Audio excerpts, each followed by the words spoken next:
afternoon, Wahawks. Today is Monday, September 23rd, and this week is Banned Books Week in the LRC. Did you know that the Harry Potter series ranks as the most challenged set of books since the year 2000? There have been over 3,000 challenges against Harry and his friends. I think you'd be surprised at many other books that have been challenged by people throughout the years. But before we get into all that, let's share the announcements. Okay, first up, a message from the VPA team. Thank you to everyone who auditioned to be in the cast of The Little Mermaid. We are amazed by the courageous souls who took the time to prepare an audition. The company list has been posted on the VPA board, and the first company meeting will be tomorrow after school in the auditorium from 2:30 to 4 p.m. If you cannot make it to the meeting, please send a note or email to Mrs. Schumacher or Mrs. Schramm. Here's a WTV update. If you turned in an application for WTV, please check your school email for the WTV schedules on Friday of this week. If you turned in an application on time but do not receive a schedule, please see Mrs. Schumacher or Mrs. Mosina as soon as possible. Please report to room 5 at 7:10 a.m. on the days you are scheduled to be on crew or anchor. If you cannot make it during your scheduled time or if you have questions, contact Mrs. Schumacher or Mrs. Mosina. Now please stand for the Pledge of Allegiance.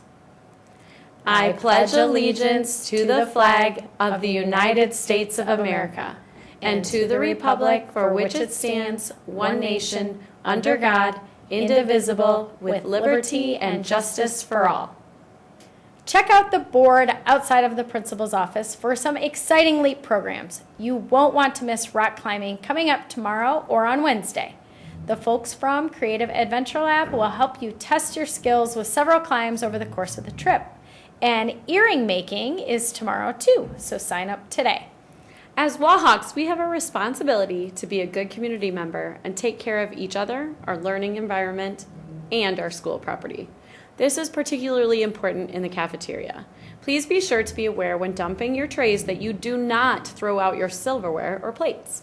We've lost a considerable number of these already this year, and so we're asking for your help as we move forward throughout the year.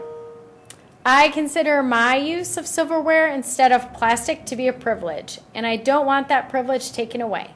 The same goes for gum.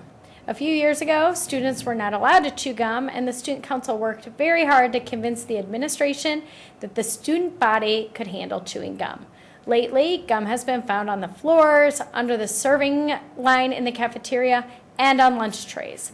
This is unacceptable, and if it continues, we may lose the privilege of chewing gum on the premises. Please do not be one who ruins it for the whole community. When we all take pride in our school, we all receive the benefits our school has to offer. We don't have any birthdays today, but we do have some sporting events. The volleyball teams will compete against Drexler this afternoon at 4 p.m. 8th grade here at Washington and 7th grade away. Good luck to all our athletes today. So tell me, how does a book get on the banned book list? That's a great question. Before a book becomes banned, someone must first challenge it. The American Library Association defines a challenge as an attempt to remove or restrict materials based upon the objections of a person or group. A successful challenge results in a ban. So make sure to check out the banned books in the LRC this week and celebrate those books that raise some eyebrows and some great ideas too. That leads me to the thought of the day, which is, books and ideas are the most effective weapons against intolerance and ignorance. Enjoy your banned books today, Wash!